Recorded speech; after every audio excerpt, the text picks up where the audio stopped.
Halo, hai, jumpa lagi bersama saya Khairul di channel Khairul IMT.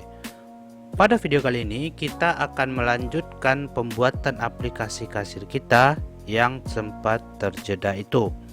Nah, pada video ini kita akan membuatkan sebuah menu atau sebuah form bagaimana memanajemen atau mencatat data barang masuk. Apa gunanya barang masuk pada kasir? Barang masuk itu berguna untuk men-tracking atau melihat barang itu dikirim dari supplier yang mana. Dan besar kemungkinan aplikasi itu bisa dibuatkan piutang kepada suppliernya. Oke ya. Nah, itulah gunanya form barang masuk. Nah, tapi di video kali ini atau di program ini kita nggak akan bikin piutang. Nanti silakan teman-teman cari resource atau sumber lain yang membahas piutang ini. Nah, oke, pertama-tama tentu kita jalankan dulu XAMPP kita. Nah, cukup yang kita running itu MySQL, kemudian kita buka aplikasi kasir kita yang kemarin. Nah, ketika sudah terbuka seperti ini, nah di sini saya sudah bikin form barang masuknya ya. Untuk menghemat waktu saya bikin saja dulu supaya waktu dari durasi video ini enggak terlalu panjang. Nah, di sini nanti barang masuk itu yang dikasihkan ke perusahaan oleh supplier tentu adalah invoice-nya. Ya, kita inputkan berdasarkan invoice-nya. Nah, ini bisa sekalian kita ngecek benar nggak barangnya sesuai dengan invoice-nya ya. Nah, di sini kita tampung nomor invoice ya. Ini kita nggak akan bikin kode otomatis karena nomor invoice itu berdasarkan nomor yang ada pada kartu invoice-nya atau surat invoice-nya. Kemudian juga di sini ada tanggal ya. Untuk nomor invoice ini itu namanya adalah txt invoice. Kemudian untuk tanggal itu namanya adalah tgl-inv. Kemudian tentu perlu kita catat supplier apa yang mengirim dari barang yang masuk itu. Nah, jadi nanti ada kode supplier, kita ambil dari penyimpanan form yang udah kita bikin kemarin. Kemudian juga ada nama suppliernya. Nah, di sini ada tombol cari. Tombol cari ini berguna nanti di saat kita lupa gitu suppliernya siapa, kodenya berapa. Nah, kita gunakan tombol pencarian itu untuk menemukan suppliernya. Nanti akan ada sebuah form pop-up atau form yang akan muncul di saat kita mengkliknya atau mencari suppliernya. Oke, lanjut. Kemudian yang kedua itu ada penginputan kode barang. Kenapa saya besarkan? Karena ini highlightnya. Ya, ini inti dari penginputannya. Nanti ada kode barang di sini namanya adalah txt kode brg. Ya. Nah, maaf kelupaan, ini kode supplier namanya adalah txt kode sub, nama supplier namanya adalah txt nama sub. Nah, kemudian ada nama barang. Nah, di sini nanti gunanya untuk menampung nama barang untuk memverifikasi apakah inputan kita itu sesuai atau kode barangnya sesuai dengan nama barangnya, karena orang cenderung menghafal sesuatu itu dari namanya bukan dari kodenya gitu ya. Kemudian ada berapa sih jumlah masuknya gitu, nanti kita catat di sini. Lah, harganya bagaimana? Harga nggak perlu karena gudang ataupun yang inputin nanti nggak perlu tahu harga barang itu berapa gitu. Ya, dia nggak perlu tahu harga barang itu berapa. Kemudian di sini ada data grid ya, data grid view nanti untuk menampilkan barang apa aja yang udah dicatat di satu invoice yang sama gitu. Nah, tentu pertama-tama kita harus memanggil form ini dulu ya. Silakan di jeda videonya kalau seandainya teman-teman belum bikin videonya. Nah, kalau udah silakan dilanjutkan. Nah, pertama tentu kita harus bikin di menu ini pemanggilan dari barang masuknya. Kemarin kita udah bikin menunya di transaksi, kemudian data barang masuk di double klik. Nah, setelah udah baru kita bikin F barang masuk ya, yang bawah sini. MDI parentnya itu adalah menu tadi ya. Kemudian F barang masuk kita tampilkan dia Windows tab-nya. Windows tab itu ada maximize ya, jadi dia full nanti 1 MDI parent. Kemudian F barang masuk itu kita show ya seperti biasa yang di atas. Kemudian kita running coba. Nah, ini ada yang masalah di projectnya ya. Kita ganti dulu, form pertama muncul itu adalah menunya. Nah, udah tampil transaksi barang masuk. Nah, dia udah masuk ke sini ya. Udah masuk ke sini, kemudian ada nomor invoice-nya. Nah, apa yang akan kita lakukan pertama? Yang akan kita lakukan adalah kita tampilkan tabel ke sini. Nah, di sini kita menggunakan tabel temporary ya. Nanti kita butuh sebuah tabel temporary. Silakan teman-teman buka dulu UI database-nya. Nah, saya di sini pakai SQL Yoke untuk UI-nya. Nah, nanti silakan teman-teman bikin sebuah tabel namanya tabel temporary, yang mana kolomnya itu ada kode txt ya, kemudian barang txt, nama txt, dan jumlah itu integer. Kalau txt kita nggak perlu sebutkan lengthnya berapa atau jumlah karakternya berapa ya. Integer ini akan otomatis dia bikin 11, atau ini saya alter aja. Nah, gini ya, ginilah bentuk dari tabel temporary kita, tabel sementara. Tabel temporary ini juga memungkinkan kita nanti untuk membuat holding transaction atau transaksi yang tertunda, yang ditahan gitu. Misalnya ada ibu-ibu nih, dia belanja cuman barangnya ternyata belum cukup, tapi sebagian barangnya udah kita inputkan ke sistem.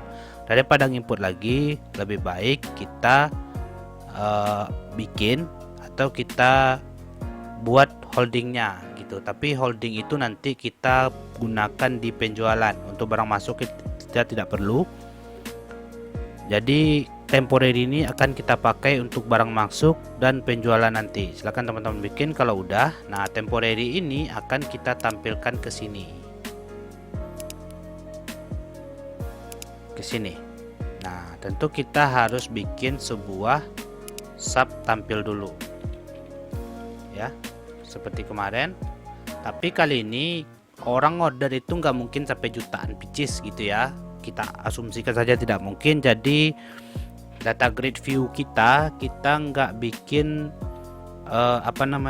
kita nggak bikin paginationnya atau pack per packnya. Jadi kita cuman menampilkan aja. Kita bentar, kita cek koneksi dulu. Cek koneksi, kemudian kita seperti biasa ya, untuk menjalankan perintah database kita pakai eksekusi titik connection itu sama dengan con. Nah, kenapa con dan kenapa eksekusi itu udah dijelaskan di video sebelumnya. Silakan kembali ikuti playlist dari awal. Kemudian ada eksekusi titik comment type sama dengan comment type titik text. Nah, kemudian eksekusi titik comment text sama dengan SQL. Bentar. Nah, SQL-nya merah. Karena kenapa? Karena di sini kita belum bikin sebuah by file ya, by file SQL as string gitu. Kita simpan, udah jalan dia. Nah, selanjutnya kita bikin MDA titik select comment sama dengan eksekusi ya. Kemudian DS datasetnya, tabelnya kita clearkan. Nah, kalau udah clear kita isi dia MDA fill. Nah, di sini kita bikin DS-nya itu dalam data. Kita tutup, kita enter. Nah, kalau udah kita atur DGV kita, data grid view kita, source-nya itu atau yang mengisi sumber data yang ditampilkan DGV itu, data source-nya itu kita ambil di sama dengan buka kurung dulu ds titik tables. Nah, gitu, ds titik tables. Nah, di dalam tables ini kita panggil variabel yang dataset tadi, yaitu data.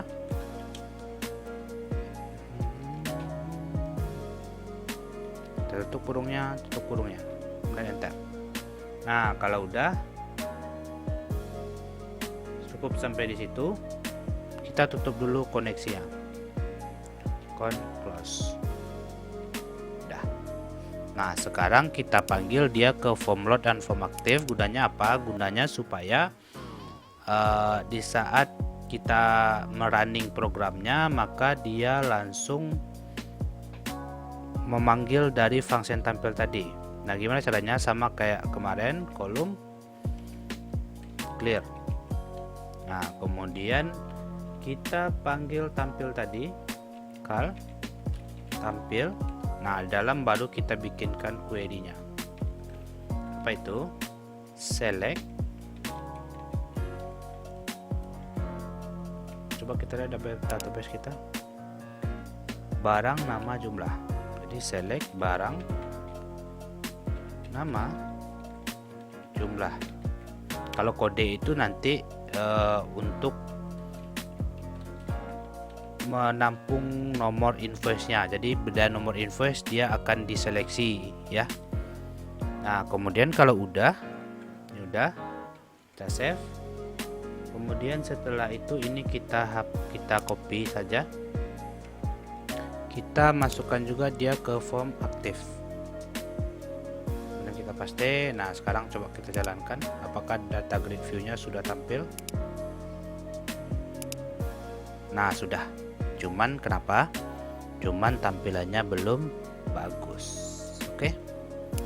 Nah, untuk membaguskannya apa yang harus kita lakukan? Kita harus bikin sebuah di tabel barang yang kemarin. Coba kita lihat. Itu ada atur data grid. Ya, kita copy saja ini. Copy.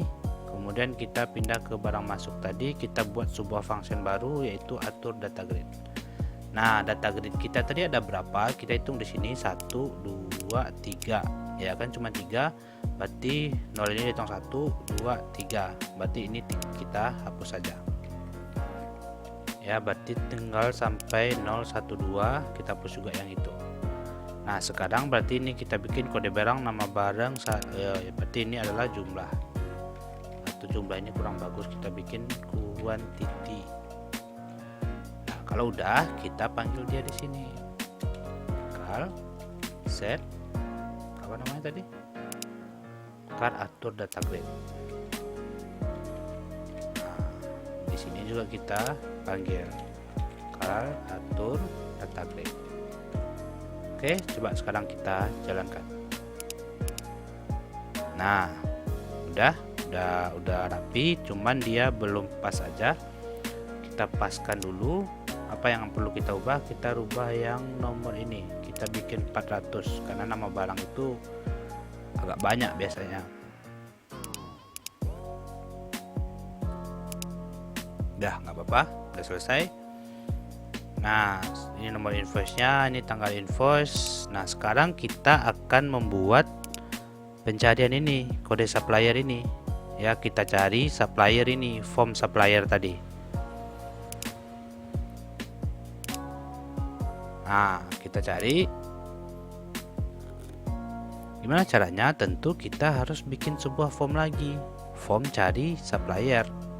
Nah, kita double klik kasir kita, add, kemudian Windows Form. Nah, Windows Form ini kita bikin namanya F cari gitu ya.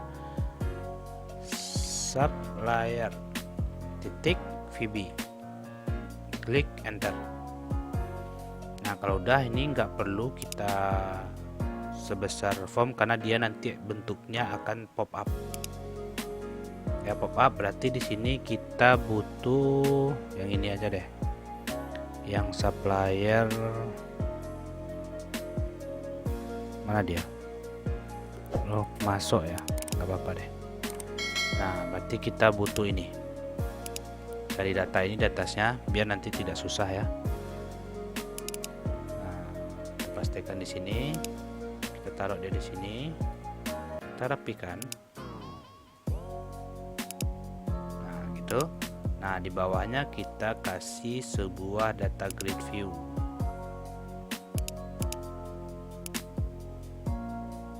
Nah, gitu. Oke. Nah, berarti di sini ada codingannya kan. Codingannya kita pakai aja yang di sini, yang di F masuk ini. Nah, ini Ctrl C, kemudian barang masuk, F cari barang masuk, F cari supplier, kita double klik, kita pastikan di sini. Nah, dia akan error DGV karena data gridnya belum kita rubah namanya DGV. Enter.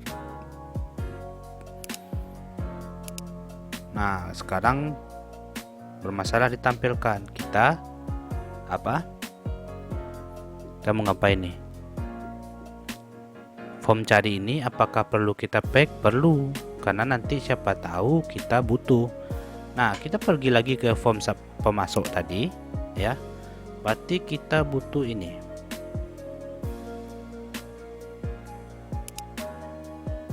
Tampilkan tarik code ini, kemudian get raw counts. Nah, kemudian cek data ini. Nah, kita copy saja sampai yang sini. Kita copy ini, kita kembali ke form supplier tadi, kita taruh di atas ini. Nah, tapi kita belum bikin tombol. Kita kembali lagi, mana dia tombol? Nah, ini dia.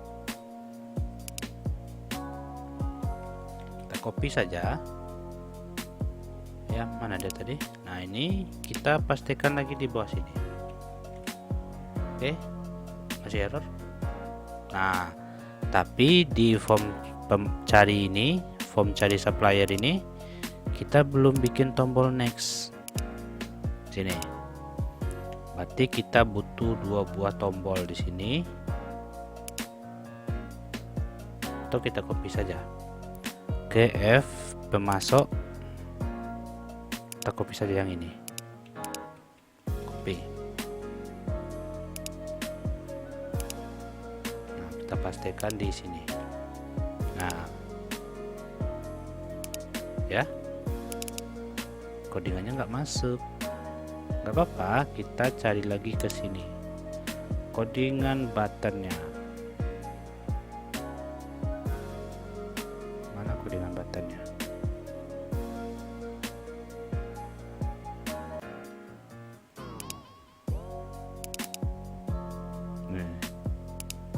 Nah, ini. Kemudian F cari supplier ini, ya. Prefernya kita pastikan di sini. Kemudian tombol next-nya juga kita pastikan di sini. Nah, coba kita. Nah, sekarang kita panggil dia di form barang masuk tadi. Di sini. F supplier, F cari supplier titik show.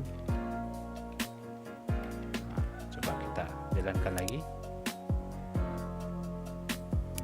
Barang masuk. Nah, ini kita cari. Tuh. Kenapa? Karena ini belum tampil ternyata di sini. Kenapa belum tampil?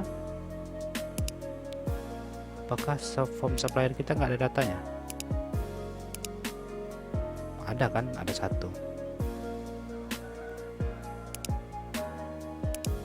Kenapa dia tidak tampil? Ayo kita lihat lagi.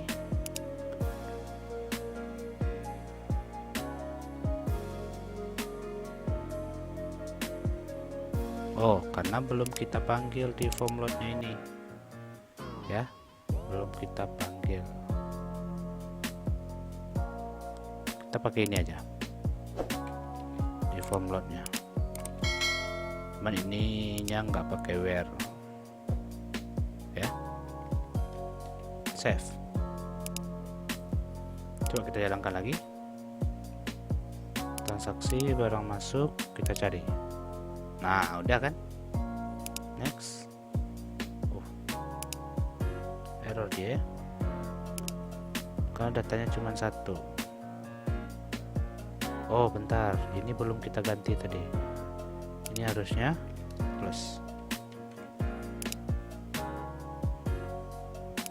transaksi, barang masuk, cari. Ada. Oke, ini udah, ini bisa kita cari.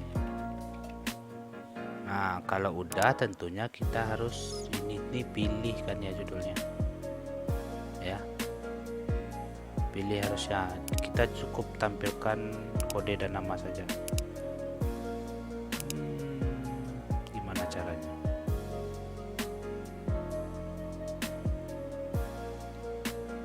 Nah, ini kita kecilkan aja. Ini kita bikin 80. Ini kita bikin aja 100. 150 boleh deh. Ini kita bikin 100 boleh. Nah, ini juga 100. Nah, kita save, coba kita jalankan lagi. Nah, dia nggak bagus gitu ya, harusnya di tengah-tengah gini dia. Ya, harusnya di tengah-tengah dia. Gimana caranya? Caranya adalah kita pergi ke F cari supplier ini yang desain, kita desain sini. Nah, ini kita atur di sini start positionnya itu center screen. Nah, gitu. Jadi dia selamanya akan di tengah-tengah layar aja gitu. Nah, berarti di tombolnya kita cuma butuh satu ya. Ini kita hapus aja deh. BTN pilih di sini. Nah, ini kita copy, kemudian paste. Nah,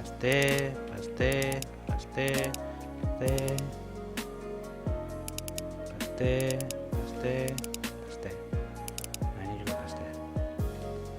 Nah, ini kita hapus saja karena kita tidak butuh kan.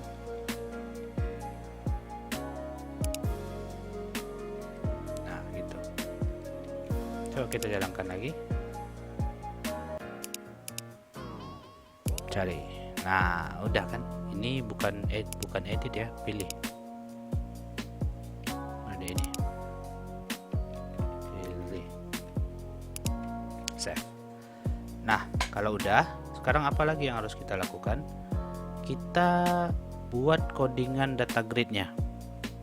Bagaimana dia kalau dia diklik pilih itu dia akan tutup apanya, kemudian tampil di kode supplier dan nama suppliernya. Nah, gimana caranya gitu ya.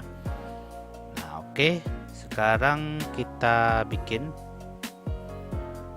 di F cari ini, kita double klik ini.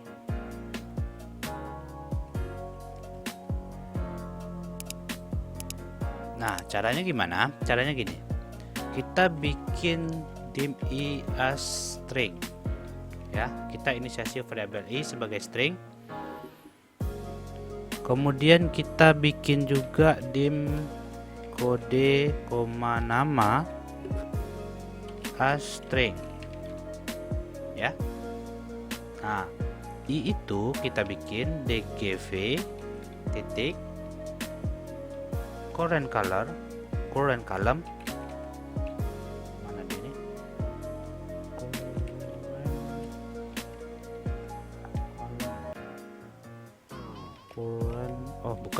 Current row.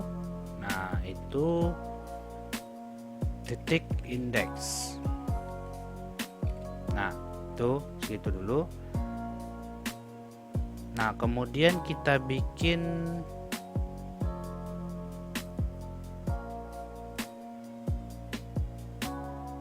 ya kode sama dengan dgv titik current row titik index. Nah, indeksnya indeks berapa nih kalau kode? Pasti 0 kan? 0 titik value dgv current rows. Oh, masih kurang. Ini current rows. Salah, ini nggak gini codingannya. dgv rows titik item. Nah, gitu. Rows dgv titik rows titik item yang ke i, huruf i yang tadi. Nah, ini baru kita sel yang ke berapa? Sel yang ke 0. Nah, itu value. Enter. Nah, sekarang ini kita ubah, kita copy saja. Copy, kita taruh di bawah, ini nama. Berarti kalau nama yang selnya ke 1.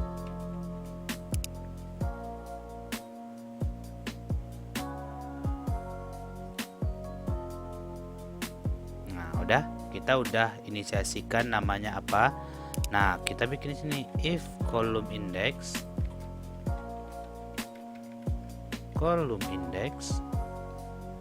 ya, column index. Oh, bukan. Kita bikin dulu if column index. Nah, eventnya column index dan indeksnya itu indeks keberapa gitu. Nah, kalau indeks kita tadi di atas sini ada sampai 4, berarti selanjutnya indeks ke 5 sama dengan 5. Nah, indeks ke-5, maka f barang masuk titik txt kode supplier sama dengan kode. Oh, ini kode subnya belum ada titik teks. Nah, baru juga di bawahnya gitu. Ini txt nama sub sama dengan nama. Nah, coba kita jalankan. Kalau udah, kita close kan dia, mi titik close. Nah, coba kita jalankan sekarang. Transaksi, barang masuk, cari, pilih. Nah, udah kan? Udah. Nah, selanjutnya apa? Selanjutnya kita akan mencari ya di sini di barang masuk ini kita akan membuatkan kode barang ini. Jadi pas sejatinya scanner itu dia perintahnya itu adalah baca dan enter. Ya, baca dan enter. Berarti kita akan bikinkan event enter di sini. Kalau dia ada, maka dia akan membuat nama barang ini, ya, nama barang ini. Keluar nama barang ini. Kalau dia belum ada, maka dia akan mengeluarkan form barang. Gitu logikanya, logiknya gitu ya. Nah, gimana cara membikinnya supaya pas kita enter di sini dia keluar nama barang, kemudian dia fokus ke jumlah ini berapa gitu. Nah, kita double klik kode barang, ini txt change. Nah, kita rubah ke event yang enter. Nah, enter itu eventnya apa? Coba kita lihat deh pemasok kita nih. Enter itu eventnya adalah yang kita enter ke bawah tuh. Eventnya adalah keydon. Ya, keydon. Kemudian ini codingnya, kita copy saja. Nah, f barang masuk ini kita double klik, berarti ini kita rubah ke keydon. Mana dia? Keydon. Nah, sini kita pastikan di sini. Ini kita hapus saja biar bersih. Nah, kalau dia ngenter, barulah kita jalankan coding kita di sini. Ya. Nah, gimana codingnya? Tentu kita harus cek koneksi dulu.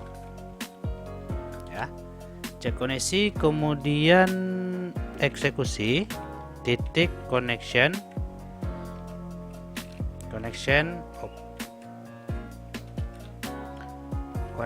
sama dengan con. Nah, udah, kemudian eksekusi titik comment type sama dengan comment type titik text, kemudian eksekusi titik comment text sama dengan, nah, cari nih ya, select bintang from barang, ini nama tabel, where, dimana kode BRG, benar gak filenya kode BRG di barang, kode BRG sama dengan kutip 1 di atas, kutip 2, kemudian dan, kemudian kita buat txt kode BRG titik teks, kemudian dan lagi kutip 2 kutip 1. Nah, cari di tabel barang yang mana kode barangnya ini. Nah, gitu. Cari di tabel barang yang mana kode barangnya ini. Nah, kalau udah, kita cek titik cek sama dengan, kita buat dulu, cek sama dengan itu eksekusi titik ya, cek itu sama dengan execute reader. Kok begini, execute reader. Nah gitu, eksekusi itu execute reader. Nah, baca datanya itu gitu ya. Execute itu kan membaca artinya. Nah, kalau udah, kemudian kita cek titik read.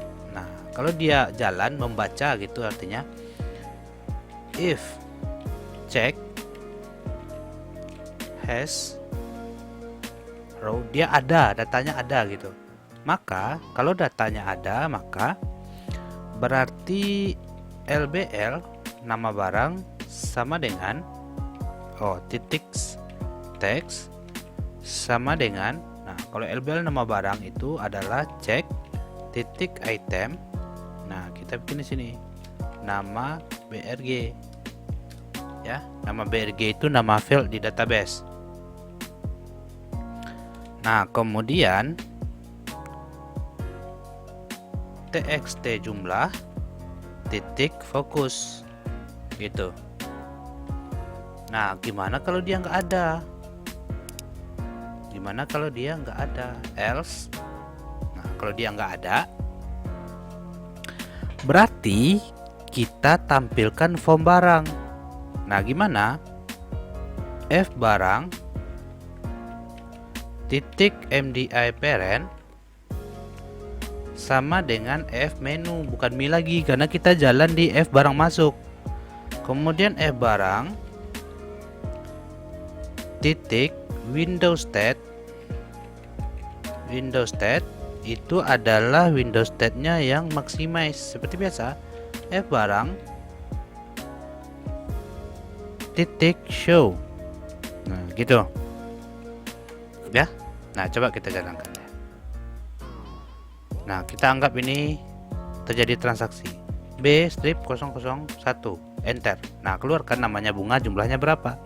Nah, kita anggap scanner ya. Kalau scanner kan baca B001, dia langsung enter. Kalau dia membaca sudah selesai, maka dia akan enter. Kita sekarang manual aja dulu, kita tekan enter bunga. Nah, gimana caranya kalau ini B02 enter buku. Nah, ini misalnya kurang nih 02 ini enter, maka akan tampil form barang ya, maka akan tampil form barangnya. Tolong tambahkan kode barang yang baru gitu. Nah, kalau udah tambahkan form barang baru, kita keluar, baru kita masukkan lagi. Nah, sekarang apa yang kurang di sini? Kita nyimpannya. Tapi tenang teman-teman, kita belajarnya step by step dulu ya. Jadi video kali ini kita cukupkan sampai di sini dulu ya. Nah, besok kita akan menyimpan, mengedit dan menghapus. Nah, saat kita menyimpan, maka stok barang akan bertambah. Di saat kita mengedit, stok barang akan kembali menyesuaikan dengan stok yang baru. Kemudian yang ketiga, kita akan menghapus, berarti stok kembali ke keadaan semula. Jadi untuk hari ini kita cukupkan videonya sampai di situ dulu. Yang penting dikerjakan biar sedikit tapi tetap ada progresnya. Akhir kata saya ucapkan selamat belajar. Assalamualaikum warahmatullahi wabarakatuh.